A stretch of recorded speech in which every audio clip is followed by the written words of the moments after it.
teman-teman marketer, selamat datang di Mencoba Mendengar. Perkenalkan, saya Puri Anindita. Apa kabar?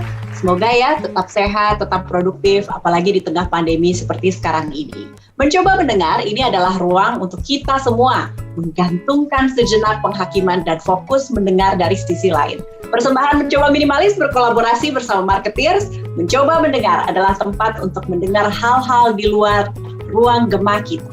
Ruang aman untuk berbagi, pengingat bahwa perbedaan adalah kekuatan teman-teman. Tempat kita menyalakan kembali semangat inklusivitas dan juga Bhinneka Tunggal Ika. Di bulan Agustus ini kami hadir setiap Jumat, Mencoba Mendengar menghadirkan satu profil unik yang perlu teman-teman tebak siapa dia. Dan nanti di segmen kedua, teman-teman bisa bertanya apa saja kepada profil tersebut. Harapan kami tentunya pertanyaan diajukan dengan sopan dan pikiran terbuka. Selain teman-teman yang nonton via YouTube stream, hari ini Mencoba Mendengar juga kedatangan 3 teman yang ikut berpartisipasi dan ngobrol sama kita secara virtual. Langsung saja aku perkenalkan, sudah ada Anjas Randi. Hai Anjas. Halo Kak, apa kabar?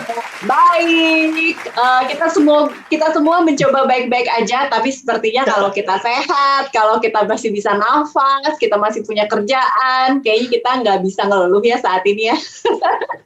Aku juga mau nyapa ada Amanda Sekartaji. Hai. Hai, halo Kak. Gimana kamu kabarnya? Sehat? Baik, sehat, alhamdulillah. Ya. Terus ada satu lagi, ini gabungnya tidak dari Jakarta, ada Ahmad Rifki Fauzi, panggilannya Rifki. Hai Rifki. Halo, hai. Makasih ketiganya udah gabung, boleh ceritain kesibukan saat ini dan domisili di mana, mulai dari Anjas dulu. Halo, aku Anjas. Aku domisili di Jakarta ya. Kalau kesibukan, akhir-akhir ini aku lagi sibuk sama podcast aku. Ini boleh ini nggak ya? Boleh promosi nggak ya? Aku ada podcast. Ya, boleh kalau mau dengerin podcast aku ada di Podcast Bercanda ya, ada di Spotify juga. Kesibukan selain di podcast, paling aku sih kerja aja sih Kak, kerja biasa aja. Tapi kan karena work from home, ya jadi mobile aja gitu, karena aku kerjanya juga di konsultan ya, jadi bisa enak lah kalau misalnya di mobile di rumah aja gitu. Wah, asik. Boleh diceritain industri apa kamu yang bekerja saat ini? Kalau aku sih fokusnya di konsultan di marketing ya, jadi kan karena budget, walaupun lagi pandemi budget perusahaan ada dong kalau lagi marketing, jadi ya masih aman lah kalau misalnya konsultan marketing. Iya, perlu bersyukur. Dan tentunya nih teman-teman marketeers, kalau sama-sama suka marketing bisa ngobrol lebih lanjut nanti sama Anjas ya. Thank you Anjas sudah gabung. Manda gantian, boleh kenalin diri? Halo. Dan cerita domisilinya, silakan. Halo. Halo, aku Manda, umur aku 25 tahun. Tahun ini belum sih berarti ya, bakal ulang tahun bentar lagi. Terus habis itu domisili di Jakarta. Apalagi ya, kerjaan aku juga konsultan, tapi bedanya aku konsultan audit ya, gitu sih. Terus hari-hari sama sih WFH juga, karena kan udah nggak bisa ke kantor. Tapi untungnya karena konsultan, jadi gampang-gampang aja sih kalau di rumah aja, mobile pun bisa-bisa aja sih. Gitu sih. Oke. Terus kesibukannya mungkin ada passion project di luar pekerjaan hari-hari? Kesibukannya, sama kayak Anjas punya podcast juga, tetap promo ya.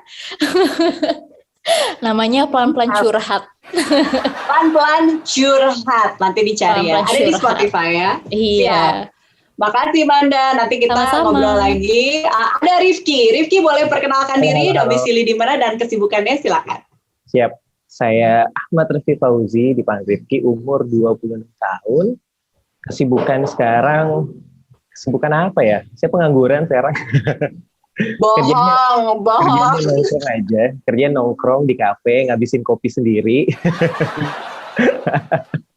Ya, jadi sebelumnya pemilik kafe ya. Ya, alhamdulillah. Kemarin sebenarnya sempat di Jakarta, kemarin kerja juga di salah satu startup podcast juga. Ini berarti kita bertiga ada kaitan-kaitan podcast semua ini ya. Cuman awal tahun ini 2021 balik ke Makassar karena alhamdulillah ada opportunity yang lebih baik lah, ada ekspansi, jadi akhirnya pulang. Namanya Kagak Kopi, ada ditemenin. Aduh iri, boleh nih ya nanti buka lah di Jakarta, nanti ada cabang Jakarta. Boleh. lihat situasi dulu sekarang sedang tidak menentu. banget. Iya pastinya. Anjas, Manda, Rifki, thank you banget udah gabung di sela semua kesibukan masing-masing teman marketeers. Acara kita hari ini dibagi ke 2 segmen. Segmen pertama adalah permainan yang kita sebut Siapa Dia. Jadi kita akan kedatangan mystery guest yang sebentar lagi akan masuk. Tugas teman marketeers, Anjas, Manda, dan Rifki adalah menebak gender dan juga profesi dari mystery guest kita. Segmen ini kita akan jalan selama 10 menit. Anjas, Manda, Rifki sebagai perwakilan teman marketeers bisa bergantian bertanya, mengumpulkan informasi untuk menebak di akhir 10 menit. Catatan dari saya, ketika bertanya, pertanyaan ini bukan meminta konfirmasi terkait gender dan pekerjaan. Misalnya, kamu penyanyi ya? Nah, nggak bisa tuh pertanyaan kayak gitu. Gunakan juga jenis pertanyaan terbuka atau open question. Bisa juga menggunakan jenis pertanyaan A atau B. Baik, teman-teman, sejauh ini cukup jelas. Manda, Anjas, Rifki? Mana man? Ya. Kalau gitu langsung saja kita hadirkan mystery guest kita. Halo mystery guest. Hai. Kita stop di sini dulu. Suaranya dibuat seperti itu ya. Selamat datang mystery guest di Mencoba Mendengar. Anjas, Manda, Rifki siap. Jangan lupa sekali lagi di akhir segmen ini guest kita. 10 menit dimulai dari sekarang. Dimulai pertanyaan pertama dari Anjas dulu. Oke. Nanya ini deh, Mr. Guest. Boleh nggak sih kasih tahu kalau sekarang tuh sibukannya apa sih? Apalagi kuliah kah atau masih apa udah kerja? Dua-duanya kebetulan. Oh. Oke, dari Anjas gantian ke Manda Nggak bisa dulu. kejebak ya? Oke, dari aku. Aktif di sosial media nggak? Aktif. Oke. Rifki, terus bergantian ya. Oke. Domisili mungkin. Siapa tahu ternyata orang Makassar juga. Bisa saya samperin di sini. Jakarta Selatan. Jakarta Selatan. Jakarta Selatan. Oke. Oke. Kan tadi Manda bilang ini ya, aktif di sosial media. Berarti Instagramnya udah bisa swipe up dong ya? Nampaknya sudah bisa. Oke. Oke. Aku ya sekarang ya. Berarti kalau udah bisa swipe up, sekarang berarti salah satu profesinya jadi influencer ya? Atau selebgram nggak sih bisa dibilang? Content creator. Content creator. Oke. Tokoh idola mungkin? Biar bisa merepresentasikan. Michelle Obama. Nah, Oke. Lumayan ya? Lumayan. Terima kasih loh Abang Rifki. Oke. Tadi kan juga udah bilang sosial media ya, terus Michelle Obama, content creator. Berarti karena aktif sosial media, pernah nggak sih kena komen-komen sama netizen nih? Kayak pernah di BSK atau apakah karena salah satu kontennya? Sering sekali. Oke. Oke. Tadi kayaknya umur belum ditanya ya. Kira-kira, kan aku tahun ini 25 tahun nih. Nah, mau tanya nih, kira-kira kamu umurnya di atas 25 tahun apa di bawah 25 tahun? Di bawah 25 tahun. kan tadi Instagramnya katanya sudah bisa swipe up juga ya. Influencer artinya top lah ya. Jadi sudah pernah masuk YouTube mungkin? Atau diundang sama siapa di YouTube-nya seseorang? Sudah pernah. Sudah pernah. Oke. Sudah pernah. Harusnya cukup familiar ya. Iya. Lumayan. Oke, kalau tadi penasaran sih sama Michelle Obama ya. Berarti aku boleh nanya spesifik ya. Ada nggak sih hal-hal yang lagi kamu perjuangin banget sekarang gitu? Dengan dilihat dari representasinya si Michelle Obama gitu. Perjuangan untuk hak yang merata bagi kelompok minoritas. Ya? Oke. Oke. Oke, pertanyaan lanjut. Kalau misalnya kamu pergi, ini keluar rumah, kira-kira pakaian yang kamu pakai itu kemeja atau dress? Dua-duanya. Oke. Oke. Makin bingung sepertinya. Coba lebih spesifik ke personal mungkin. Hobinya apa? Penulis. Nulis. Nulis. Oke. Oke, kalau gitu tanya deh. Kan suka lagi memperjuangin hak-haknya ya. Terus juga lagi banyak di sosial media. Tapi sukanya nulis nih. Berarti lebih suka di depan layar kah atau di balik layar?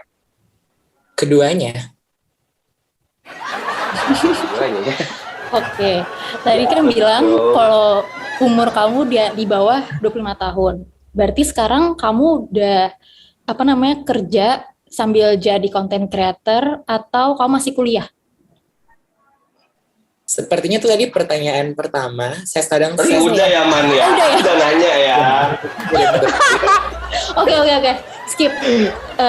Kan tadi bilang kalau misalnya kamu tinggal di Jakarta, tapi ini kamu tinggal di rumah orang tua atau kamu ngekos? Saya ngekos. Oke. Oke, next. Suka olahraga nggak? Kalau suka, olahraganya apaan? Saya setiap hari kardio.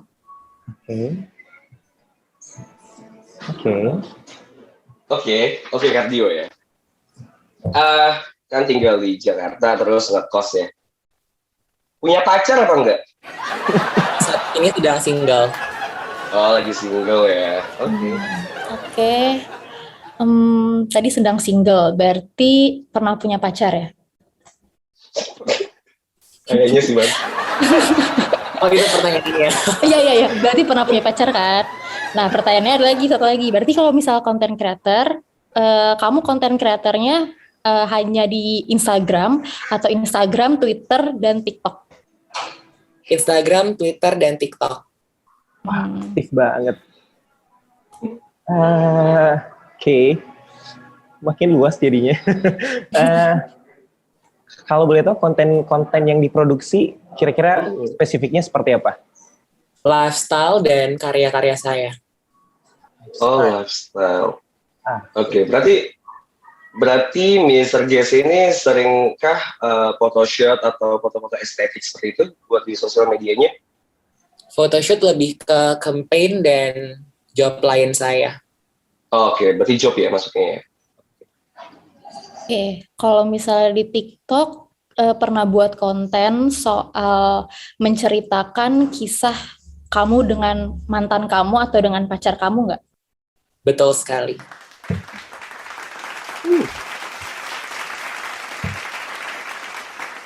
Mandak ini nggak tahu ya, Man ya? Sekali loh. Kayaknya ya. Makin nanya makin bingung, jadi bingung mau nanya apa.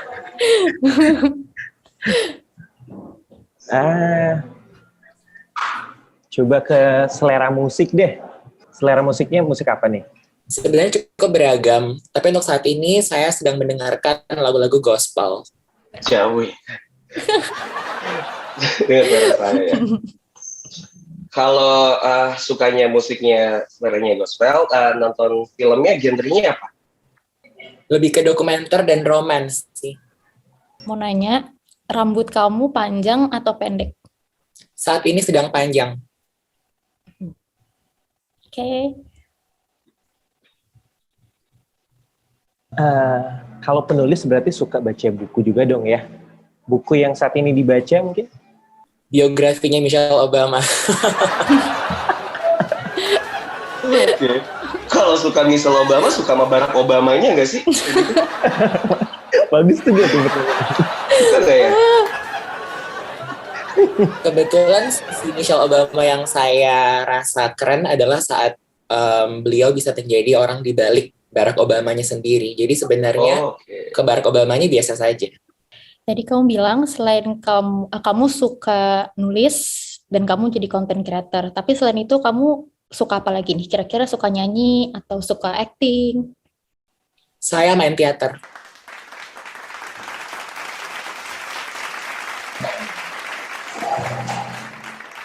Kalau bicara main teater, udah profesional kah? Atau hanya sekedar hobi? Kalau iya, pernah mentas di mana mungkin? Pementasan terakhir saya adalah untuk sebuah NGO. Oke.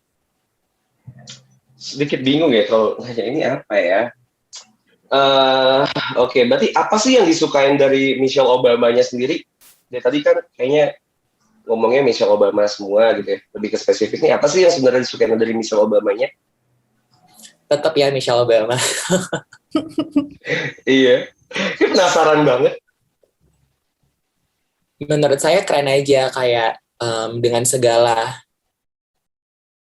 minoritas yang melekat pada dirinya, beliau bisa menjadi sosok yang mensupport suaminya hingga sedemikian rupa. Lewat beliau saya belajar bahwa behind every great man there is a great woman, dan dialah bukti nyatanya menurut saya. Bingung ya? Nanya apa lagi? Manda sama Rifki cuma punya 1 kali kesempatan, setelah itu waktu habis ya. Silakan. Oke, aku nanya deh. Tadi kan katanya udah bisa swipe up. Berarti kan followersnya di atas 10.000 nggak sih kalau misalnya bisa swipe up ya? Aku mau nanya deh, berarti followers kamu di bawah 100.000 atau di atas 100.000? Kebetulan akun Instagram saya ada 2.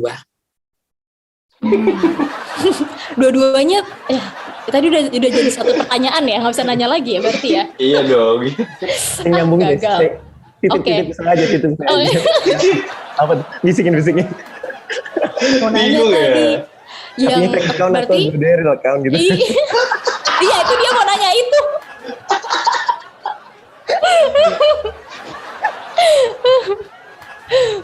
Apakah pertanyaan seperti itu diperbolehkan? Boleh. Gantian Rifki yang harus tanya karena Manda jatahnya udah habis. Boleh.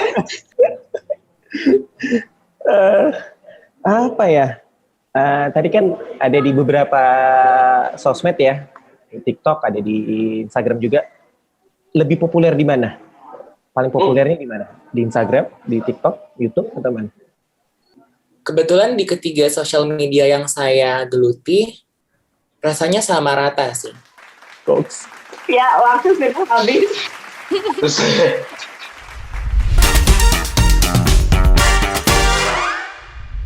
Terima kasih Misteri Guest sudah menjawab 3 panelis kita yang kayaknya sekarang tampak kebingungan ya. Bukan karena gimana-gimana, menurut aku pertanyaannya juara dari kalian bertiga. Tapi silahkan sekarang disimpulkan dari semua informasi yang sudah dikumpulkan.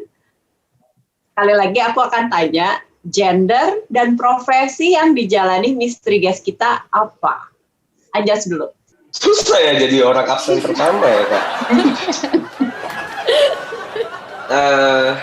Gendernya, mungkin seksnya adalah wanita, melihat dari woman right yang diperjuangkan. Terus pekerjaannya apa ya? Content creator pekerjaan kan? Content creator kan? Mungkin itu sih. Oke, jadi di lock ya, content creator, Oh, boleh. wanita. Oke. Ya. Kunci. Manda. Oke, gendernya cuma 2 ya? Gender tuh cuma 2 ya? Interpretasi Pohon. Manda aja. Manda Menurut aja. aku ya, aku boleh, maksudnya boleh berpendapat ya. Boleh. Menurut aku mungkin transgender Baik. dan konten kreator. Oke. Transgender dan konten kreator. Kunci ya. Oke. Rifki. Oke, perempuan, gendernya. Kalau kerjaan dari semua yang disimpulkan tadi, ya konten kreator sih, sekaligus aktivis juga mungkin, yang memperjuangkan nilai-nilai yang dia pegang. Baik, dikunci. Jadi aktivis, content creator, perempuan. Baik, terima kasih sudah bermain di segmen pertama. Langsung saja saya perkenalkan Misteri Guest kita. Silakan dibuka kameranya. Selamat datang, Ian Hugan. Ian Hugan adalah konten kreator, model, dan pekerja seni transpuan di Indonesia. Sebagai bagian dari komunitas LGBTQ, kritik, komentar pedas hingga ancaman ia hadapi setiap hari. Tapi, kondisi ini tidak membuatnya bungkam. Ian menyuarakan kesetaraan, konsep cinta diri, dan percaya diri lewat karya-karya yang ia rilis. Mari mencoba mendengar Ian Hugan. Hai. Halo Kak. Halo Kak. Halo semuanya. Halo. Selamat datang Ian Hugen. Silahkan memperkenalkan diri sekaligus menjawab terkait pertanyaan di segmen pertama, gender dan pekerjaan kamu. Silakan. Hai semuanya, perkenalkan nama aku Ian Hugen. Betul, aku adalah seorang transpuan dan betul juga aku adalah seorang wanita. Saat ini aku bekerja sebagai seorang content creator, seorang news anchor, dan juga seorang copywriter untuk sebuah lifestyle media. Yeay. Saya dari tadi melihat ekspresi-ekspresi dari Anjas, Rifki, Manda. Kalau Manda senang banget karena kayaknya dia yang paling mendekati ya. Iya. Oke, teman-teman, termasuk teman marketeers yang sudah login bersama kita menjadi transpuan ini pasti punya tantangannya sendiri. Mulai dari penerimaan diri, dukungan keluarga, orang sekitar, hingga bagaimana bisa hidup mandiri. Di segmen 2 ini, Anjas, Manda, Rifki bisa bertanya apa aja tentang pengalaman hidup dari Ian. Teman-teman marketeers juga bisa loh ikutan, jadi silakan tuliskan pertanyaan untuk mengenal Ian lebih lanjut di kolom komen. Rasa penasaran dan ingin tahu sangat-sangat diperbolehkan di sini. Pastikan pertanyaan disuarakan dengan sopan dan hormat. Pastikan juga sesi ini dipakai untuk bertanya, bukan berkomentar atau memberikan statement. Karena di sini kita mencoba mendengar, bukan berkomentar. Kita punya lagi-lagi sekitar 10 menit. Apapun yang Anjas, Manda, dan Rifki ingin tanyakan untuk mengenal Ian, silakan. Kali ini kita mulai dari Manda, berlanjut Rifki, dan berlanjut Anjas. Aku mau nanya. Kan Kak Ian kan seorang transpuan nih. Tapi aku pengen tanya kira-kira kapan sih Kak Ian ini kayak punya rasa sisi feminim gitu? Dari umur berapa atau dari kapan gitu? Oke, jadi untuk sisi feminim dan saat dimana aku sadar aku tidak seperti teman-teman laki-laki aku pada umumnya, sebenarnya itu udah dari aku TKB ya. Jadi mungkin anak-anak sekarang bahasanya tuh kindergarten. Dulu pas zaman aku masih TKB, aku udah sadar aku tuh tidak kayak teman-teman aku pada umumnya. Cuman mungkin saat itu pengetahuan aku atas gender itu masih begitu abstrak. Cuman through times dan akhirnya aku benar-benar firm yakin itu adalah pada saat SMA. Oke, halo Kak Ian. Halo. Jadi ini saya manggilnya Kak karena kan ini ya yang general, yang umum. Cuman pernah nggak sih Kak Ian itu teman-teman circle-nya Kak Ian itu bingung gitu mau manggilnya apa, Mas atau Mbak mungkin kayak gitu. Dan sebenarnya dari Kak Ian sendiri nyamannya dipanggil apa? Oke, jadi first of all Mas Rifki, aku juga orang Makassar BTW. Jadi aku baru pindah Jakarta 2017. Aku dari lahir sampai 2017 di Makassar. Oke, next question. Menurut aku gimana sih caranya untuk menjadi orang yang trans friendly ya? Kita sangat beruntung karena di Indonesia itu sebenarnya sapaan itu cukup general ya. Kayak Kak, terus juga misalnya let's say beliau, itu kan tidak mengkaitkan akan satu gender gitu. Sebenarnya sih aku pribadi paling nyaman dipanggil Kak ya, karena menurut aku selain itu juga tidak mengkaitkan gender, itu juga tidak mengkaitkan suatu suku atau etnis. Kadang kan orang biasanya manggil Ci atau Kok gitu, mentang-mentang muka aku oriental banget gini. Aku sebenarnya paling nyaman dipanggil Kak. Cuman kalau misalnya tadi pertanyaannya lebih senang dipanggil Mas atau Mbak, tentunya Mbak. Tapi gimana sih caranya untuk orang-orang untuk bisa lebih friendly, apalagi baru pertama kali kenal kan, kita kan kadang nggak tahu gitu. Jadi paling aman dan nyaman ya Kak aja. Beruntung tinggal di Indonesia ya. Siap. Kak Ian, aku mau nanya dong. Aku mau nanya Kak. Aku lagi mungkin related sama pekerjaan aku sekarang. Aku lagi bahas tentang shock culture.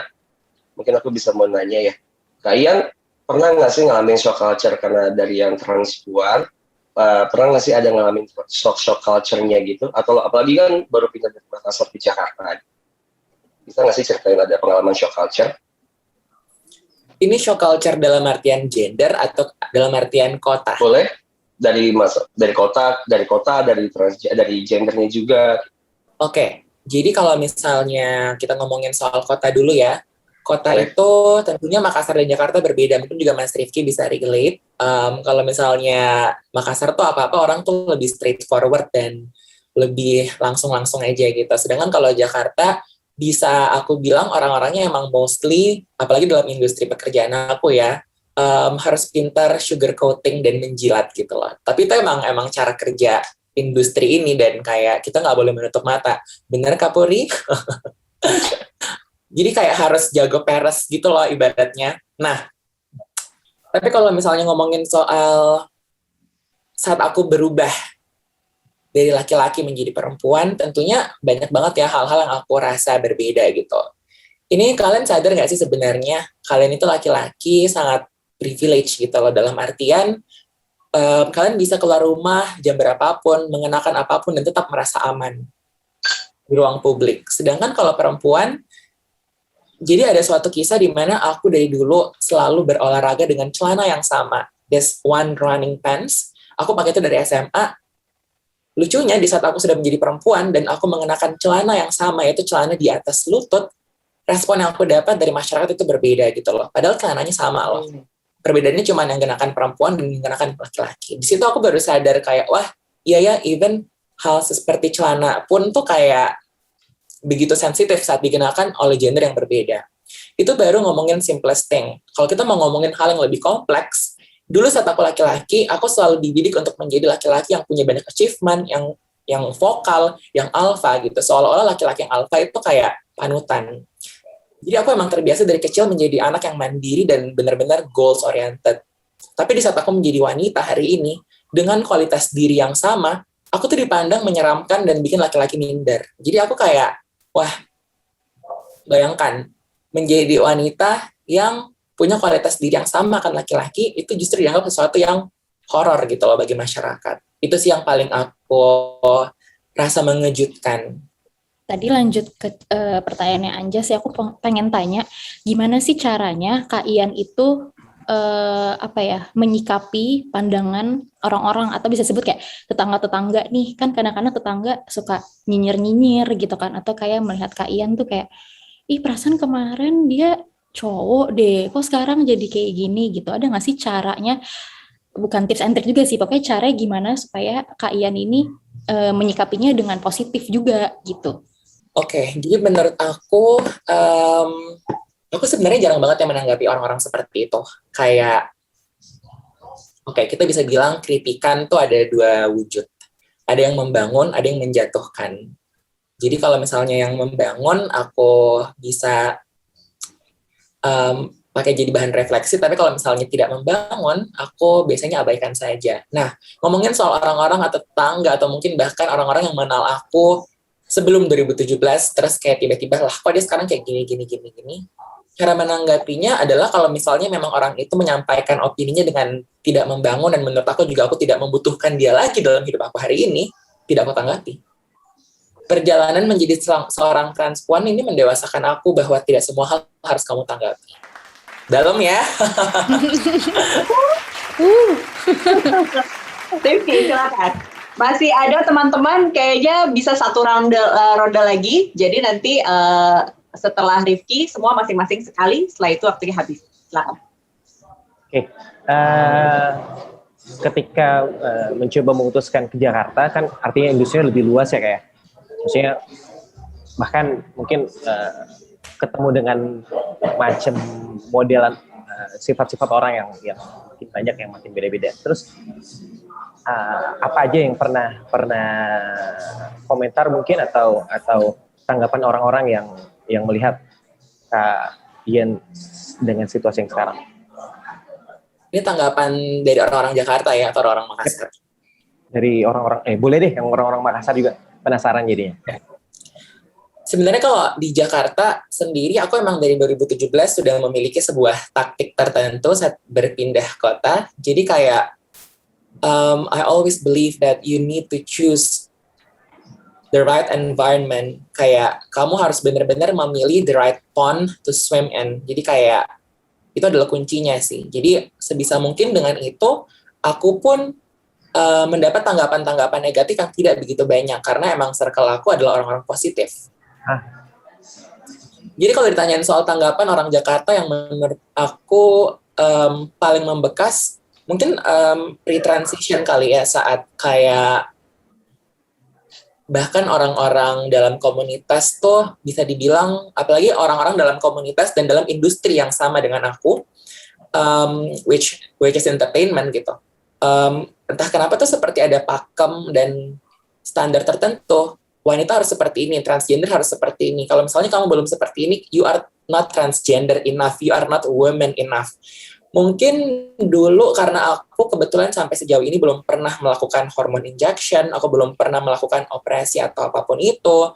Jadi entah kenapa dulu awal-awal aku terjun ke industri ini, karena aku belum merubah fisik aku, pure just my hair, orang-orang sering ngerasa kayak aku itu less woman, aku tuh less transgender gitu. Tapi sejauh ini itu doang sih yang paling kayak aku ingat kayak, dan itu pun juga tidak terlalu aku pusingin. Tapi kalau ngomongin soal Makassar, mungkin juga Mas Rifki bisa ya membayangkan situasi dan kondisi kota tersebut gitu lah. Dimana sampai saat ini sih aku nggak pernah ngerasa Makassar itu rumah ya. Jadi Makassar itu adalah tempat kelahiran aku. Karena gimana ya, mau seberhasil apapun aku pun ngerasa kayak orang-orang nggak pernah merasa itu adalah sebuah keberhasilan gitu loh. Dan kembali lagi, aku ngerasa tidak punya tanggung jawab dan tidak harus juga untuk membuktikan diri aku ke siapapun itu, termasuk orang-orang di sana. Jadi ya udah, it's just something that I don't wanna talk about much gitu. Oke. Kalian kan ini ya tadi bilangnya aktif di sosial media juga. Walaupun mungkin circle terdekatnya positif gitu kan ya. Tapi kan aku juga sering ngelihat kayak yang di Twitter gitu kan. Dengan rekomendasi kos-kosannya. Terima kasih loh Kak. Aku mengikuti. Paling aku mau nanya ini. Pasti ada lah frequently asked question-nya tuh. Kayak pertanyaan atau pernyataan orang-orang yang baru gitu kan. Yang ngelihat Kak Ian gitu. Ngelihat sesuatu yang berbeda pasti kan norak ya orang-orang ya. Pasti ada aja yang ditanyanya. Biasanya sih apa aja sih yang pertanyaan dan pernyataan apa yang orang-orang biasa utarain ke Kak Ian? Pernyataan pastinya tidak pernah jauh-jauh dari tanda-tanda akhir zaman dan dajjal ya. Orang sering bilangin aku dajjal, kayak oh my god, aku udah secantik ini kamu masih bilang aku dajjal. Terus pertanyaan kalau FAQ paling ya itu. Aku nggak ngerti sama orang Indonesia, tapi kayak mereka sering banget nanya, jadi kamu tuh kalau masuk toilet mana, toilet cewek atau cowok, itu kan menurut aku sesuatu yang gak penting banget ya, menurut lo aja bentukan gue kayak gini, kalau gue masuk toilet cowok gimana gitu. Itu sih paling yang paling sering, terus juga sering banget ditanyain. Kalau positive way kan itu tadi negatif ya, tapi in positive way orang-orang juga sering banget nanya, kayak tips came out, terus juga bagaimana caranya meyakinkan diri atas pilihan kita sendiri, gitu sih. Oh iya sih. Oke. Aku mau nanya, gimana sih caranya, gimana sih, siapa yang nge-support Kak Ian sampai bisa berubah sampai sekarang gitu. Siapa yang nge-support Kak Ian, oh ya udah deh, gue disupport nih sama orang ini, misalnya satu orang ini yang paling Kak Ian kagumi, atau yang mungkin yang Kak Ian hormati, jadi oh gue berani nih akhirnya berubah karena gue udah disupport sama orang ini gitu. Ada nggak sih Kak Ian? Ini jawabannya akan sangat gue sentris banget, cuman what if the answer is just myself awalnya ya. Ini mungkin akan terdengar sangat so full of you, atau ya itu saya sentris sekali, cuman kayak emang bener itu jawabannya. Saat aku pertama kali mau transisi, kayaknya semua orang tuh ragu sama aku, not mentioning my family, bahkan sahabat-sahabat aku kayak bukan ragu dalam artian negatif ya, tapi ragu dalam artian kayak lo yakin, kayak terus mempertanyakan apakah kamu yakin akan melangkah sejauh itu dengan kondisi kamu tinggal di Jakarta, Indonesia. Tapi saat itu aku merasa aku mau memilih kebahagiaan aku mau memilih diri aku sendiri, dan if it's not me, kalau bukan aku yang berjuang untuk itu, ya ada orang-orang yang akan berjuang untuk kebahagiaan aku sendiri gitu. Tapi setelah akhirnya aku memutuskan untuk terjun, dan oke, ini aku, tentunya support datang satu persatu ya, mulai dari sahabat circle terdekat aku, sampai kampus aku, sampai akhirnya 2020 kemarin closure yang begitu intens dari keluarga inti aku? That's a very nice question anyway. Thank you. Manda jadi A+ student ya dalam mencoba mendengar hari ini. Rifki, silakan. Kemudian Anjas, setelah itu selesai. Silakan. Oke, tadi kan kalian sempat nyinggung tuh, ditanyain kalau masuk toilet, jadi masuk toiletnya ke yang mana misalnya kan. Jadi kepikiran kan tadi sempat mention juga kalau mulai ngerasa itu ketika TKB ya, zaman-zaman masih kecil banget. Jadi sebenarnya waktu zaman sekolah, let's say waktu masih SD, apakah sudah change atau gimana? Jadi maksudnya kayak berarti pakainya gimana tuh kan? Zaman sekolah kan kita jelas ya perbedaannya, misalnya laki pakainya celana, kalau yang perempuan misalnya pakainya rok gitu. Jadinya pakaiannya gimana? Terus pernah nggak sih akhirnya ketika kecil itu dapat bulian mungkin dari teman-teman dan akhirnya sempat ragu lagi misalnya? Soal pakaian, aku kebetulan transisi tuh secara awal transisi 2017, tapi full transition on how I dress up and how I declare myself itu adalah 2019 awal. Sebelum itu aku berpenampilan seperti laki-laki pada umumnya aja. Cuman emang betul gesture-nya dan bahkan kalau orang bilang sekarang ya, orang tuh sering banget, "Yan, tapi lo itu emang gemulai dan ayu banget," gitu. Itu gimana sih gitu? Aku emang seperti ini dari dulu, teman-teman. Jadi kalian bisa bayangin ya, dengan cara jalan seperti ini, dengan cara berbicara seperti ini, tapi dulu wujudnya masih laki-laki. Entah kenapa, kalau mungkin aku bisa mengkorek-korek sedikit luka lama aku, bukan luka sih, tapi sesuatu yang tidak mau aku ingat sebenarnya. Dulu tuh pas aku masih SMP, SMA, bahkan cara jalan aku pun dianggap salah oleh banyak orang gitu loh. Cara jalan, cara berbicara, cara aku untuk menyampaikan pendapat, itu tuh selalu dianggap lo itu cewek banget deh, lo itu nggak maco sama sekali gitu-gitu. Jadi bayangin cara jalan pun salah gitu di mata banyak orang. Lalu itu sih mungkin jawabannya. Pakaiannya tetap sama seperti orang-orang pada umumnya. Laki-laki pada umumnya, sorry. Kayaknya aku mau nanya terakhir mungkin. Apa sih rasanya menjadi transpuan di Indonesia? Aku bingung karena mungkin aku banyak cerita juga kalau misalnya yang ujung-ujungnya nantinya jadinya membiasakan diri atau menormalisasi dirinya lagi balik ke gendernya gitu. Misalnya kayak kalian ujung-ujungnya jadi cowok lagi gitu. Karena tidak diterima oleh masyarakat atau dengan banyak halnya gitu, kayak pekerjaan kah, menikah dan lain halnya. Kalau kalian kayak gimana? Apa rasanya sih jadi transpuan di Indonesia? Terima kasih banyak pertanyaannya, Anjas. Pertanyaannya sungguh Anjas ya. Betul, stereotip yang begitu erat melekat di negara ini akan bagaimana transpuan hidup itu begitu kental ya, dan begitu melekat erat. Berbicara soal teman-teman transpuan yang akhirnya nanti kembali ke gender biologisnya, seks biologisnya karena susah untuk mendapat pekerjaan dan berbagi tuntutan hidup, aku sangat setuju akan itu. Aku tidak bisa membohongi kenyataan bahwa memang banyak banget di lapangan, bahkan teman-teman aku sendiri yang seperti itu kisah hidupnya. Aku ingat banget pas aku awal transisi dan akhirnya aku mendapat begitu banyak exposure dan akhirnya aku menjadi Ian Hugen hari ini. Sebelum itu aku pernah punya seorang sahabat, seorang transpuan juga. Beliau adalah seorang fashion stylist. Dia yang selalu encourage aku untuk, lo bisa kok Yan, lo bisa kok untuk menjadi diri lo sendiri gitu, lo bisa. Hingga suatu hari aku sudah transisi dan lain sebagainya, aku catch up sama dia.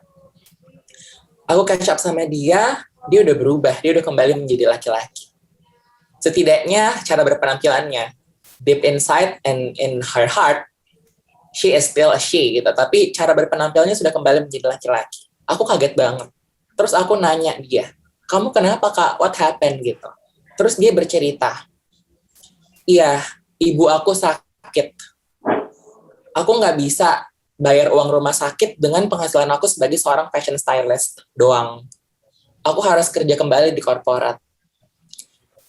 Dia itu pintar banget ya BTW. Tapi korporat itu nggak mau nerima aku. Perusahaan aku tuh nggak mau nerima aku, Ian. Karena aku seorang transpuan. Maka dari itu, I have no other choices. aku harus kembali menjadi seorang laki-laki setidaknya untuk penampilan aku, agar aku bisa bekerja secara formal. Itu benar-benar nyakitin hati aku banget. Betapa tidak adilnya keadaan di negara ini untuk teman-teman minoritas gitu. Saat itu beliau menyampaikan sebuah pesan seperti ini. Dengan hadirnya kamu di sosial media dan di berbagai platform yang kamu punya, aku tuh cuma berharap kamu bisa membuat sebuah terobosan dan perubahan untuk hidup yang lebih layak buat teman-teman komunitas nanti di masa yang akan datang.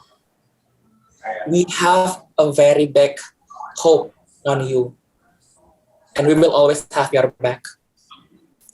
Apa rasanya menjadi seorang transpuan yang adalah seorang generasi milenial juga hari ini di negara ini? Ini adalah sebuah tanggung jawab. Lebih daripada sebuah identitas doang, ini adalah sebuah harapan untuk banyak orang. Aku begitu yakin dan begitu percaya melalui segala sesuatu yang aku kerjakan hari ini, dengan begitu banyak jatuh dan bangun, begitu banyak dukungan dan juga begitu banyak cibiran, aku yakin hadir aku bisa membuat sebuah perubahan dan terobosan untuk hidup yang lebih layak. Bukan hanya untuk kaum LGBT, bukan hanya untuk kaum transpuan, tapi untuk segala teman-teman yang berada di bawah label minoritas. Ini adalah it is such an honor for me untuk menjadi seorang transpuan yang visible di negara Bhinneka Tunggal Ika ini. Kita sepertinya tidak bisa menyudahi mencoba mendengar episode kali ini dengan cara yang lebih wow lagi, karena Ian sepertinya sudah merangkum itu semua. Terima kasih Ian. Anjas dengan pertanyaan pamungkasnya, penutupnya. Thank you banget. Sebenarnya iya, sayang sekali dengan berat hati ya, karena keterbatasan waktu, percakapan yang banyak momen ahanya ini kayaknya perlu disudahi di sini. Apresiasi banget buat Ian yang sudah membuka diri melakukan percakapan yang mungkin nggak mudah. Ada banyak momen tadi mengorek lagi masa lalu yang tidak mudah pasti buat Ian, mengenal lebih jauh sosok dan kehidupan transpuan di Indonesia. Anjas, Manda, Rifki, makasih sudah mewakili pertanyaan kita semua, termasuk teman-teman marketers yang tadi juga udah login. Mudah-mudahan percakapan yang bisa jadi banyak kagetnya, tapi bisa mengasah empati kita semua dan bisa menjawab harapan Ian ya. Karena PR kita masih banyak. Kalau saya boleh menambahkan sebuah fakta dari cerita yang Ian tadi, pandemi COVID-19 di Indonesia ini juga membuat gerak hidup kelompok transgender ini semakin sempit, teman-teman, karena kebutuhan hidup harian ini kan tidak mengenal kata kasihan, dan para transgender tidak bisa mengakses bantuan pemerintah karena terhalang kepemilikan KTP, dan KTP ini biasanya kemudian terhalang dengan pilihan laki-laki dan perempuan sebagaimana yang kita pahami secara identitas biologis. Nah, ini yang saya katakan, fakta ini tidak saya karang sendiri, ini bisa dilihat di bawah artikel yang judulnya Derita Transgender di Tengah COVID-19, tidak ada KTP, tidak ada bantuan. Silakan di Google saja. Ian, terima kasih. Ada yang mau disampaikan lagi, mungkin yang tidak sempat ditanyakan karena waktu terbatas, tapi mungkin tetap penting untuk disampaikan. Ian, boleh? Sepertinya semuanya udah cukup jelas ya. Intinya, kamu nggak harus menerima segala sesuatu yang tidak sesuai dengan apa yang kamu anut. Cukup menghormati dan menghargai. Itu saja sih sebenarnya yang paling penting dan kuncinya. Terima kasih juga untuk mencoba mendengar. Untuk kesempatan kali ini, Kak Pura, as always, thank you so much for having me. Thank you so much for being a very good ally for everyone. Untuk Kak Anjas, Kak Rifki, Kak Manda juga terima kasih banyak atas pertanyaan-pertanyaannya hari ini. Terima kasih. Sebelum kita dadah-dadahan, boleh sekarang gantian mau ke Anjas, kemudian gantian Manda, habis itu Rifki. Apa yang kalian bertiga bisa petik dari percakapan hari ini di Mencoba Mendengar? Anjas dulu, silakan. Kalau aku sih pribadi lebih, jadi kayaknya harus ngebuka bubble aja ya. Kayaknya lu nggak hidup di bubble lu doang gitu. Banyak harus dapat insight lain juga untuk lebih, kalau kata orang sekarang sih lebih open minded ya. Tapi kayaknya kata-katanya nggak bagus untuk dipakai open minded. Tapi kayaknya emang benar harus lebih banyak ketemu sama orang, sosialisasi. Kayaknya hidup tuh nggak cuma lu dan teman-teman sekitar lu doang gitu. Jadi lebih menghargai. Kayak gitu sih. Thank you Anjas. Manda?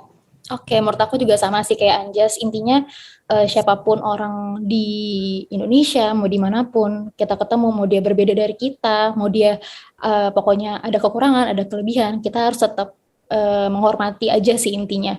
Nggak perlu setuju atau enggak, tapi yang penting kita harus menghormati sih. Benar kata Kak Ian. Makin tua umur, saya akhirnya makin ngerasa bahwa ya makin dewasa, makin banyak pelajaran yang didapat, makin banyak ketemu orang-orang, akhirnya makin sadar bahwa ya orang punya segala macam sifat, orang punya segala macam latar belakang, punya idealisme masing-masing yang sebenarnya harus kita hargai semua. Dan apapun itu ya kita harus lebih banyak untuk mendengar dan menghargai. Ian, Manda, Anjas, Rifki, teman marketer, terima kasih banget sudah gabung. Semoga apa yang kita dapat hari ini sekali lagi bisa memperluas, mempertebal empati kita, menjadikan tempat kita tinggal komunitas yang lebih inklusif. Setuju dengan apa yang semua kita sudah sepakati ya. Open-minded atau pikiran terbuka itu tidak melulu sekedar harus setuju. Kita bisa tidak setuju, tapi saling menghormati dan menjaga satu sama lain. Jangan lupa Mencoba Mendengar akan hadir lagi Jumat depan. Persembahan Mencoba Minimalis berkolaborasi dengan Marketeers, tempat mendengar hal-hal di luar ruang gema kita. Saya Puri Anindita pamit, sampai ketemu Jumat depan 19.30. Stay safe, stay sane. Bye-bye.